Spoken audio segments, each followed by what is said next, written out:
দেখো মিকিকে আজকে ও ঠাম্মা একটা সকালবেলা কিনে দিয়েছে বারবি। বারবিকে নিয়ে এসছে বাড়ি দেখাতে, তাই তো? বারবিকে তুমি নিয়ে এসছো কেন মা? কি করতে এনেছো বারবিকে? আমার নিউ হোমকে দেখাতে এনেছি। হ্যাঁ, ওই বারবিকে নিউ হোম দেখাতে নিয়ে এসছে। এই যে বিকেলবেলা আমি আসি তো, দাদারা কাজ করছে, তোমাদের দাদা ভাই আর গুল্লু ঘুমাচ্ছে, কেন নাইট শিফটে ডিউটি আছে তোমাদের দাদা ভাইয়ের, আবার কাজ হচ্ছে।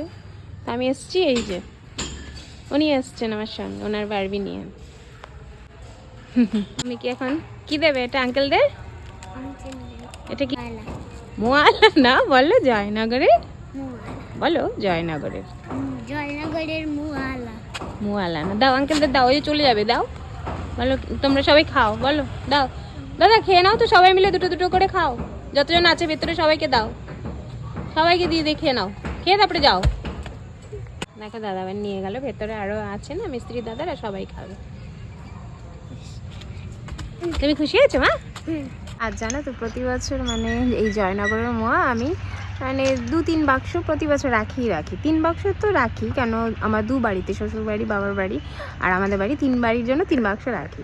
আর একজন দাদার কাছ থেকে প্রতি বছর নিই, মানে 3 বাক্স মাস্ট নিই, তারপরে আরও দিয়ে যায় দাদা মাঝে মধ্যে এসে এসে। এই বছর ওই দাদাকে আমি পাচ্ছি না, আসছেই না, আর আসলে না মানে আমাদের বাড়ির ওখানে আওয়াজ দেয়, খুঁজে পাচ্ছি না। তোমাদের দাদাভাইকে বলেছি কি যে দেখো ময়লা দাদাটা না আসেনি মনে হয় এবছর, দেখতেই পাচ্ছি না। বলছে উনি তো SIR-এ মনে হয় আটকে গেছে। কী বলবে বলো, তোমাদের দাদাভাইয়ের এই কুচুরি কথাগুলো। বলছে SIR-এ মনে হয় তোমার ময়লা দাদা আটকে গেছে। তো আজকে একজন এসেছিলেন, ওনার কাছ থেকে রেখেছি এই মোয়াগুলো। আর দেখো আমার কিচেনের কাজটা কিন্তু অনেকটাই এগিয়ে গেছে। আর এই যে ওয়াটার লাইনের কাজগুলো হচ্ছে, এই যে